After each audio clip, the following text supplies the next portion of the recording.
I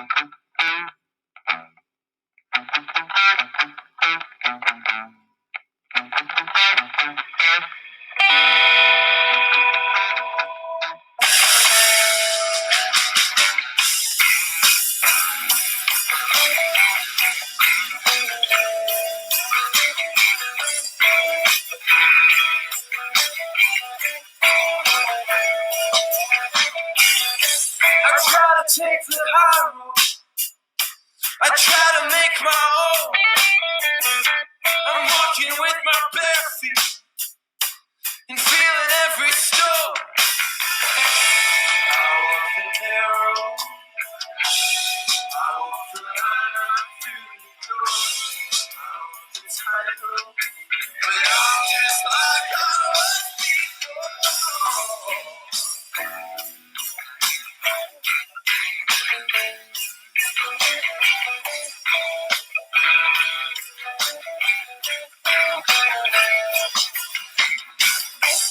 How am I supposed to keep on standing tall when everything around me it falls apart? I walk the narrow, I walk the line right through the door. I walk the tightrope, but I'm just like I was before.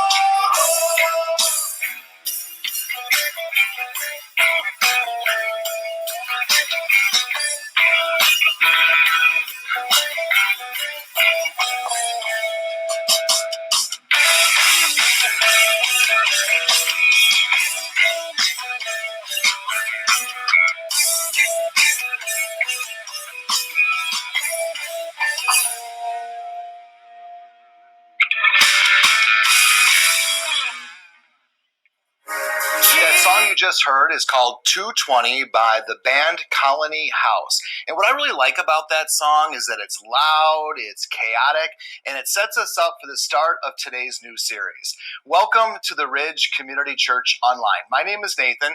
This here is my wife Jody, and together we're going to be with you for the next 40 minutes or so as we get to walk through today's service with all of you. Yeah, awesome to be live with you. Hey, Chris in Florida, send us some sunshine. Those of you who are live in the chat, awesome to be with you this morning. If you're joining us on demand, thanks for just making time to catch up with us this week. And really, I did love the vibe of that song. It is moody to say the least, but if you were able to catch any of the lyrics amidst all the rock going on, it just describes this guy trying to dig out of kind of the pit of trying to get somewhere or achieve something, and he just can't, but he's trying to find the hope to make it happen. And if you have ever experienced anything like that, or maybe, hey, you're going through it right now because of everything that this season has been in life lately, this series, and specifically the topic we're going to talk about this week, is something that you might relate to. We're going to start a new series today, and it is all about mental health. And mental health, it's an issue that the church as a whole just has not done a good job with. And today, we here at The Ridge want to make some steps in helping to change that. If you've had a mental health issue in the past and someone of faith has told you to just pray about it and everything is going to be okay, we're sorry to hear that, because it's just not the only answer. You know, mental health has gotten to be such a big issue in our country that if you're not dealing with your own mental health issue right now, chances are you know somebody who is. And today, our founding and lead pastor, Mark, he's going to join us and talk about mental health and faith and describe how the two, they're not mutually exclusive. In fact, it's just the opposite. Yeah. Hey, but before we get too far into things, I want to encourage you right now to take a moment to pause and subscribe to our YouTube channel. Okay, totally candidly, we'd love for you to do that anytime. However, for this series in particular, not only are you going to be able to catch up on series-related stuff like you always can if you miss it, we're actually going to drop a ton of fresh and unique content only on our YouTube channel, stuff like interviews with local mental health professionals, stuff that you will be able to use or share with someone that you care about. So please just pause for a second and do that right now. And as you're doing that, we want to let you know what's up with today's service. Right away, we're going to join Mark and hear today's message. And then Jody and I, we're going to be right back with some next steps that all of us can take from some of the insights we've learned. So let's throw it over to Mark right now. We're going to use the label depression what are some ways that might affect someone's life, or you've seen it affect someone's life as they come in and they chat with you? The nature of it starts to affect every aspect of their life, right? Because I think that when we start to think negatively of ourselves and we don't see our value as we should, it can be more difficult to see the value of other people around us because we get so self-absorbed, right, of what I'm going through, right? This is the way I'm feeling, right? I think that, and then it can just go into all our relationships. What would be some things to look for, some things to maybe ask yourself if you might be struggling with this? Like, what would be some signs? Am I just not feeling like myself? Are there maybe things that I used to like to do that I just don't want to do anymore? Am I maybe having tough times with stuff that seemingly simple day-to-day things? Getting out of bed in the morning, right? Brushing my teeth, feeling any motivation, like loss of motivation can be a big one. So much of depression, especially, you can just keep believing lies about yourself, right? Because you can't have the same thought that I'm of value and I'm not enough at the same time, right? One, you're gonna believe, right? So like, we need to just kind of start challenging some of those thoughts and seeing, wow, maybe the way I've been thinking about myself is a lie. That I do actually have value, and the way I've been talking about myself, right? I think a lot of the times that the way we, especially a person going through depression, the way they speak about themselves, they never speak that way to someone else. Right? Some of the nasty things we say about ourselves, we would never say that to someone else.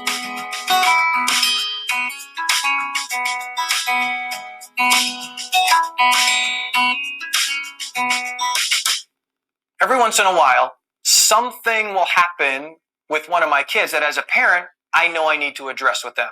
So I'll pull him or her aside and say, we need to talk. Their initial reaction is usually, uh-oh, what did I do? If you're a parent, you know exactly what I'm talking about.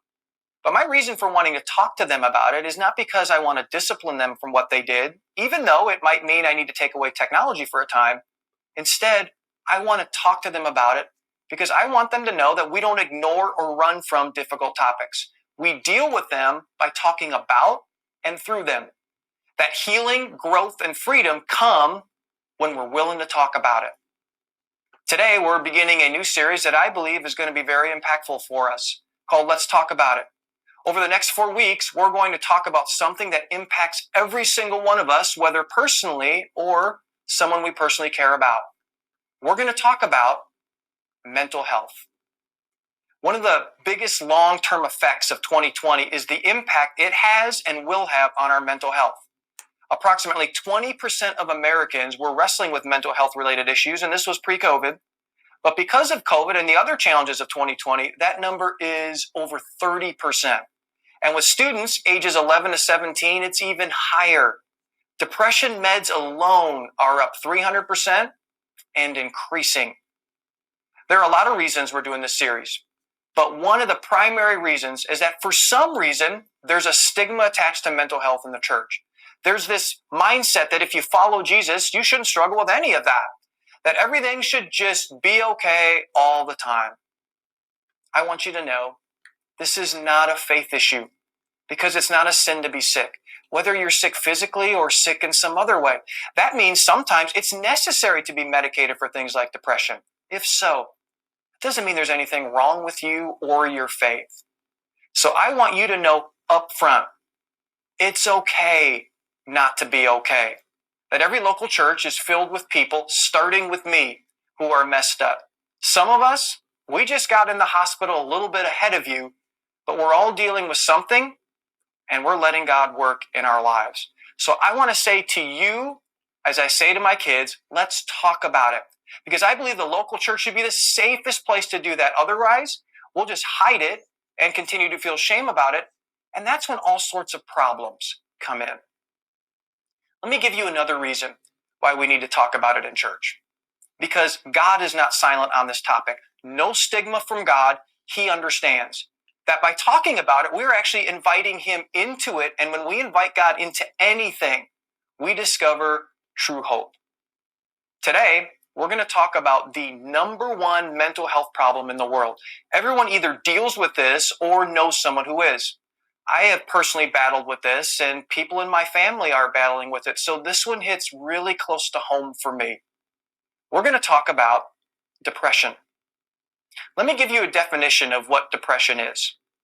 Depression is a mood disorder characterized by what they call anhedonia. Anhedonia is this inability to feel any pleasure anymore. Things that used to bring you pleasure simply don't anymore. One psychologist defined depression as a lethal absence of hope. You just feel like giving up. Depressed people, they sometimes experience extreme sadness and poor concentration, sleep problems, loss of appetite, and feelings of guilt, helplessness, and also hopelessness.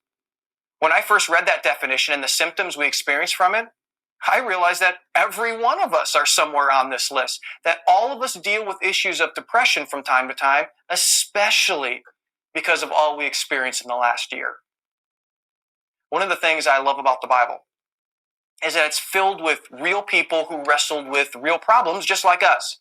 And that includes mental health issues. It's why if you're not a Bible reader, I just think you should try reading it because you can identify with the people in it. In fact, some of the great people of faith, they struggle with depression. And we're going to look at a story of one of those great people of faith who went through his own bout of depression. His name? Elijah. Elijah had seen God do a lot of miraculous things in his life. He walked so closely with God that people just called him Man of God. Well, we're going to pick up Elijah's story where he gets involved in what is often called the showdown on Mount Carmel. One day, Elijah challenged all the prophets of Baal to a showdown. They were to both offer their own sacrifices and then see which god responds. It's a great story. It's like the final battle of any superhero movie. Well, the prophets of Baal, they pray, but nothing happens. Elijah prays, and God sends fire and consumes his sacrifice. Then Elijah turns to the prophets of Baal and has all of them put to death. Now, I realize that you might have a hard time relating to that part of Elijah's story, but you will be related to the next part. As Elijah's feeling on top of the world, living on top of the mountain, however, things suddenly change for him and he gets depressed. But before we get to his story, let me say something about what many of you believe about God.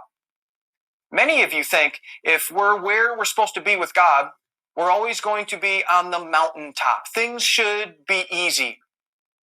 That is not true. With God, sometimes there are mountaintops, and sometimes there are valleys, and sometimes there's everything in between. So here's Elijah on the mountaintop. It says, now Ahab told Jezebel everything Elijah had done. Now Ahab is the king at the time, and he's married to Jezebel. Now Ahab may be the king in title, but Jezebel, his wife, is definitely running the show. It says, now Ahab told Jezebel everything Elijah had done, and how he had killed all the prophets with the sword. So Jezebel sent a messenger to Elijah to say, may the gods deal with me, be it ever so severely, if by this time tomorrow I do not make your life like that of one of them. And so Jezebel threatens Elijah, by the end of the day tomorrow, I'll have you killed. And here's how Elijah responds. It said Elijah was afraid. And so this courageous man of God responds in fear and ran for his life, which is our natural tendency when we're afraid. When he came to Beersheba in Judah, he left his servant there. In other words, he isolated himself, while he himself went a day's journey into the wilderness. He came to a broom bush, sat down under it, and prayed that he might die. And then listen to this prayer. I've had enough, Lord, he said. Take my life. I am no better than my ancestors. You ever feel like that? Let me just say, if you feel like this now and you're thinking about taking your life, we want to help. I want you to stop what you're doing, and I want you to call the Suicide Prevention Lifeline. And here's that number, 1-800-273-8255. It's 1-800-273-8255. I want you to call. I want you to talk with someone who is there to lovingly walk with you. You just need to know that you're not alone in how you feel. But if there's ever been a time when you wanted to run and escape, do you know what that makes you? Normal. It's what we choose to do in those moments that matters. Now, from Elijah's story, we can learn 3 things about all mental health disorders, including depression. Now, please understand that depression is a very complex issue. There are just multiple layers to it: psychological, mental, emotional, and even spiritual. So keep that in mind as I go through these 3 things. First thing to keep in mind is that Elijah had faulty thinking. Elijah was doing what psychologists call ruminating. And ruminating is a disorder where we engage in what's called self-talk. This is where we create negative things in our mind that aren't true, and we just sit there and we ruminate on those thoughts. I catch myself doing this a few hours after I speak. I just sit and kind of rehearse the message and the reaction or non-reaction to it, and I go, well, that sucked, or that was awful, God didn't use you, you should quit. And those cycles of thoughts just keep going through my mind. The second thing we learn from Elijah's story about mental health is Elijah's feelings led to isolation. That Elijah felt afraid, so he ran. And he was running away with his servant at first. Eventually, though, he left his servant and went on by himself. He isolated, which makes sense because your natural tendency when you start feeling depressed is to isolate, because you often feel ashamed, embarrassed, and you just don't feel like being around anyone. Do you know why your tendency is to isolate? Your feelings will lead you that way every single time. You need to realize that your emotions lie to you. They're like the Dow Jones. They go up and down. There's good ones and there's bad ones. And when you trust in the bad ones, they will always lead you to the wrong place. I mean, this is what happened to Elijah. He trusted in the wrong feelings, and he ended up alone and in the wrong place. Third thing we learn is that Elijah played the comparison game. Remember what he said? He said, I am no better than my ancestors. We do this all the time. Oh, my life isn't that good. I'm a failure. I'm a nobody. I don't have what it takes. I don't measure up. Let me ask you, how do you know that? You think you know that because you compare yourself with everyone else. And now we have social media, where you're comparing your miserable moments to everyone's highlight reels. But let me tell you a little secret. Nobody's life is as good as it looks on Instagram, including mine. So if you follow me, I might make it look pretty, but it's not all that pretty. I posted this picture on Thanksgiving. And look at this picture. We all look happy, right? But trust me, we were anything but happy on Thanksgiving. But I'm not going to post that. And I'm not going to post something where I say, oh, here's a picture of me saying something I regret to my wife. I'm not going to post that, and either is anyone else. But this is important because it leads to the faulty thinking, and we just start ruminating on that stuff. Well, if you're struggling with depression, or you know someone who is, I want to spend the rest of my time getting real practical with you. And the way that I want to do that is I want to give you one word that if you think through this filter, it'll go a long way to help. And it's a word we see in Elijah's story. Here's our word: engage. With depression, our tendency is to isolate or disengage. So it makes sense that a big part in battling it is to learn to engage. And so here are 3 ways I want to encourage you to engage. Here's the first way. I want you to engage physically. Right after Elijah prayed, I've had enough, God, take my life, God begins to care for him. Listen to what he says. It says, then he lay down under the bush and fell asleep. All at once, an angel touched him and said, get up and eat. He looked around, and there by his head was some bread baked over hot coals and a jar of water. He ate and drank, and then he lay down again. So notice what Elijah does. First, he takes a nap. Actually, he takes 2 of them. Many of you are going through life at an unsustainable pace, and it's not only messing you up physically, but it's also messing up your mind. You need to slow down because eventually you're going to crash. After this, I want to encourage you to go home if you're not home right now. I want you to turn off all your devices. I want you to lay down on your couch or on your bed and take a long nap. And you know what? I want you to do it in Jesus' name. And if someone says, you don't have time to take a nap right now, you just say, I'm just applying what I learned in church today. You might think, I have too much to do. You always do. Take a nap. God showed up for Elijah, and he'll show up for you as well. Well, Elijah not only takes a nap, he also eats. One of the best things that you can do is to just go sit down and have a 1 to 2 hour meal with family or close friends and just enjoy connecting with one another through conversations. And then take a nap. You know, the third thing that you can do is you can engage in exercise. The body is one of the most effective things that we can do to help move us out of the state of depression.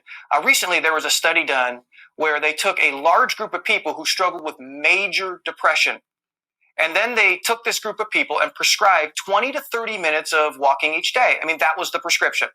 Well, they tracked this group of people and found that 65% of them, after the study ended, after just doing 20 to 30 minutes of walking every day, were no longer depressed.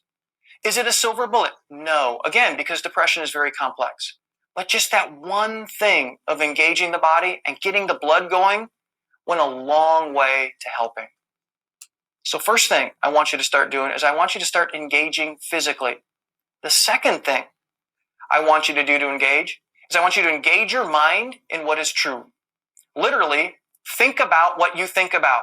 In Elijah's story, he was ruminating, oh God, I'm the only one in this entire country that is committed to you. But here's what God said to him.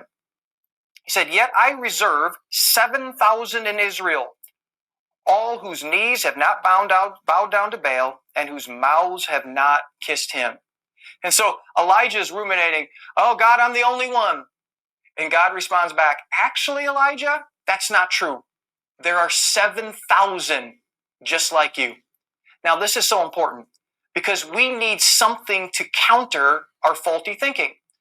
This is why each day, the first thing I do when I get up, after getting the coffee, of course, I spend some time with God, read the Bible, spend some time in prayer.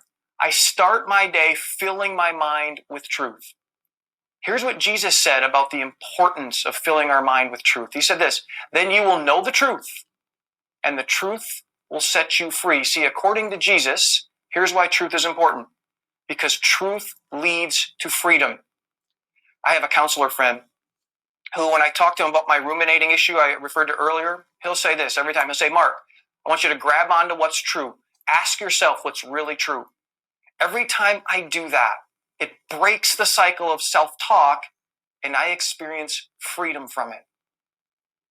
As a part of this series, we have a great resource page for you. And on it are some daily devotions to help you connect with God. One of the most significant steps you can do for you in 2021 is start to spend daily time with God. Even if it's just a few minutes a day. Engage your mind in what is true. Not what everyone else thinks, not what you think, or what your emotions say. Third way that I want you to engage. I want you to engage in community. Look at what God did for Elijah. It says, also anoint Jehu, son of Nimshi, king over Israel, and anoint Elisha, son of Shaphat, from Abel Molah, to succeed you as prophet. Now, I hope I never have to read that verse again. But what did God do for Elijah? He brought him Elisha. You know, I understand why we have to wear masks nowadays. But do you know what I can't stand the most about wearing a mask? It hides people's expressions. We can't see what they're fully thinking and feeling, which makes it hard to truly connect. Research shows that isolation is one of the worst things you can do for depression, because isolation is like putting on an internal mask. It's our way of hiding what's really going on. God's solution for that isolation is community. You know, this is why we talk so much about wanting everyone in a small group. Groups is not a program of our church. Groups is our church because God created us for community. You need to be around other Jesus followers who you are able to tell what's really going on in your life. When I talk about really going on, that includes things like your battle with depression. You pursue this and watch God bring healing to your life because it'll allow you to remove that internal mask and live in freedom. If you're not in a small group, we have a bunch of new ones that are starting around this series, and all of them are online. Once again, here's the link to our resource page. I want to encourage you to go to it and find out more about how you can engage in community. Recently, I was reading an interview with a nationally recognized pain expert.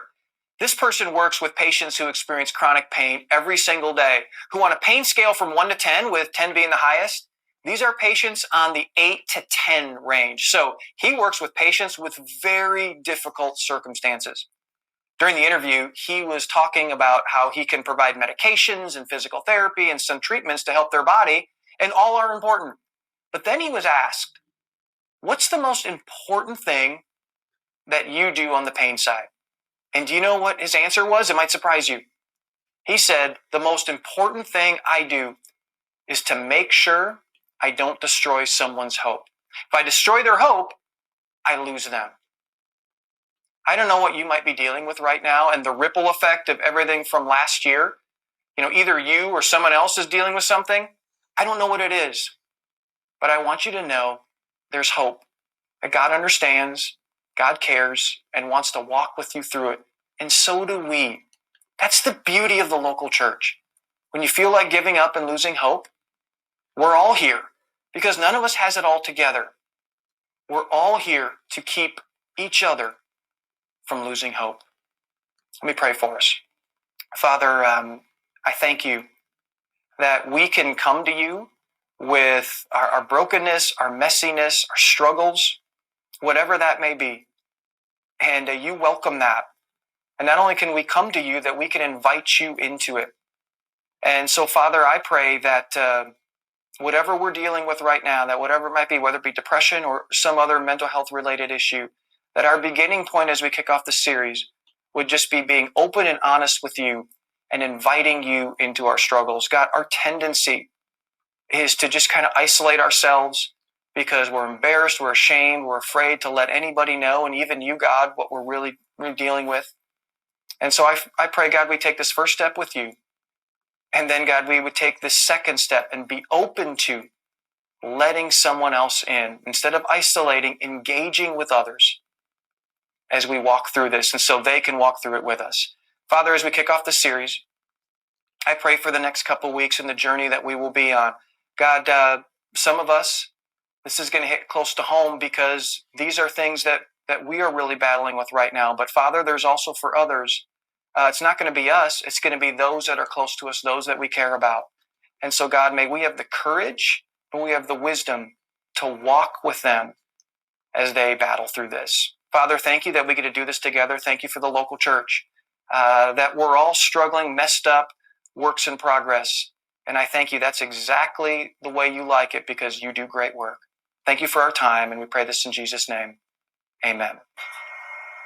Well, thanks, Mark. And hey, just like he said, we want to be a part of your process for engaging with the issue of mental health in a new way and bringing hope into your life. And we know that because mental health is a wide-ranging issue, and even depression is as well, that it's going to take a wide range of options to bring that hope into your life, except apparently for napping. Everybody in the chat right now with us live love the napping idea, us too, I think, right?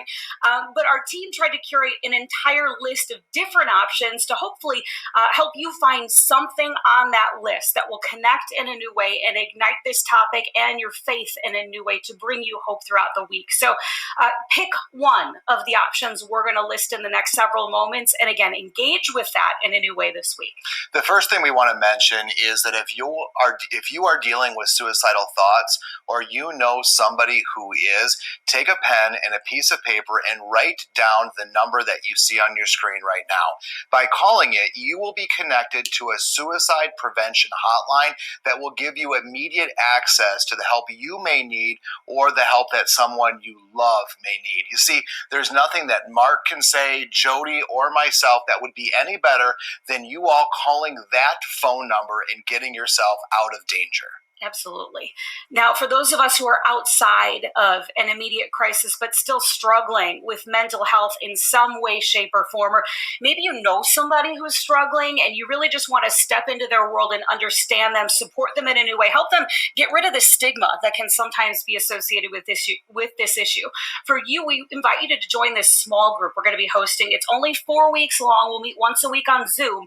And really, we're going to dig into the issue of mental health more specifically and find out what God has to say about it, and then hopefully come out of it with some new ways to kind of help us on our faith journey and to move forward in that as well. And the last thing you can do is check out a web page built on our website. It's got all kinds of resources with direct links to different mental health resources that you can pass along to someone else or use yourself. It also has different information on small groups that we're going to be having, as Jody mentioned, as well as a resource on how you could be part of a training program to help prevent suicides. And that's a really unique one. Absolutely. Well, hey, no matter what step it is that you're going to take this week to engage in a new way, man, well done. Because this issue of mental health is something that, again, we try to skirt around, quite honestly, in a lot of ways. So this is a new way to stretch our faith muscles. So again, well done as you try that out this week.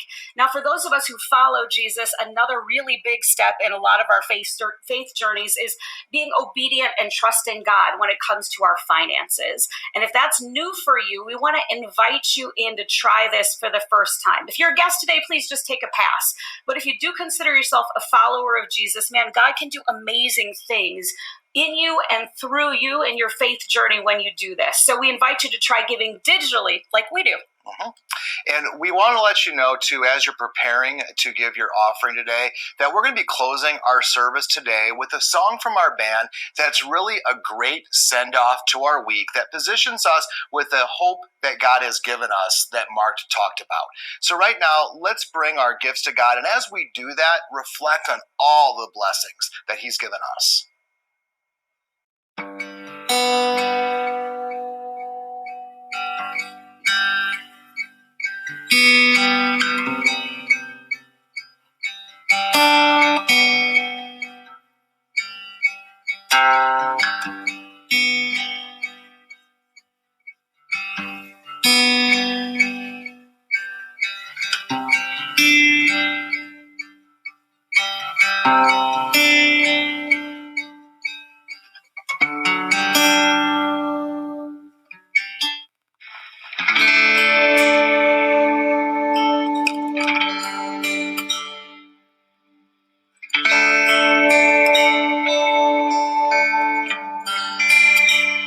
How great the chasm that lay between us, how high the mountain I could not climb. In desperation, I turned to heaven and spoke your name into the night. Then through the darkness, your loving kindness tore through the shadows of my soul. The work is finished, the end is written. Jesus Christ, my living hope. Who could imagine so great a mercy? What heart could fathom such boundless grace? The God of ages stepped down from glory to wear my sin and bear my shame. The cross has spoken, I am forgiven. The King of Kings calls me his own. Beautiful Savior, I'm yours forever. Jesus Christ, my living hope. Hallelujah, praise the Lord, He set me free. Hallelujah, death has lost its grip on me. You have broken every chain. There's salvation in your name. Jesus Christ, my living hope. Sing it out. Hallelujah, praise the Lord who set me free. Hallelujah, Death has lost its grip on me. You have broken every chain. There's salvation in your name. Jesus Christ, my living hope. Then came the morning that sealed the promise. Your buried body began to breathe out of the silence. The roaring lion declared the grave has no claim on me. Sing that again. Then came the morning that sealed the promise. Your buried body began to breathe out of the silence. The roaring lion declared the grave has no claim on me. Jesus, yours is the victory.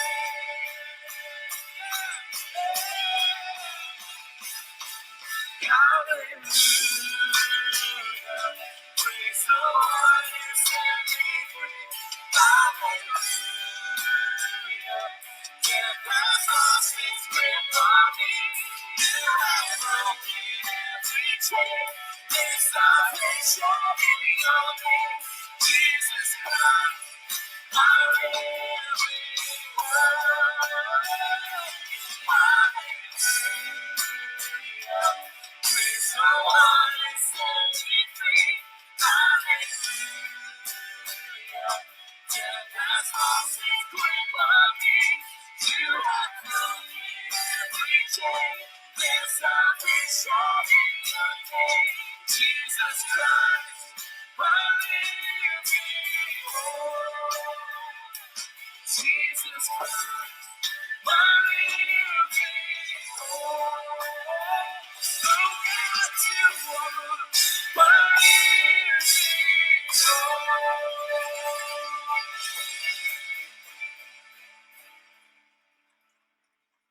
Thanks for singing with us. I'm going to use that song as a great reminder for me this week of all the promises that God has given me. Awesome. Well, hey, before we go, just a quick reminder that all the resources we talked about, as well as the info and how to sign up for that group that we mentioned, are on our website this week. So you can go there right now and use them in any way you want. And then also a reminder to subscribe to our YouTube channel, because not only can you catch up with any services that you might miss throughout the series, but our team actually went out and did some special, unique content shoots where we were just touching base with some local mental health experts. And all of those interviews are going to launch first on our YouTube channel. And the last thing from Jody and I is that our all-time favorite guest speaker is going to be back with us next week. And it's been about 6 months since he's been here.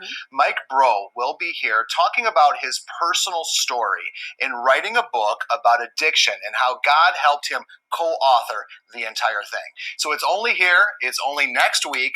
So we'll see you back here again soon. Thanks for joining us. Oh, so come.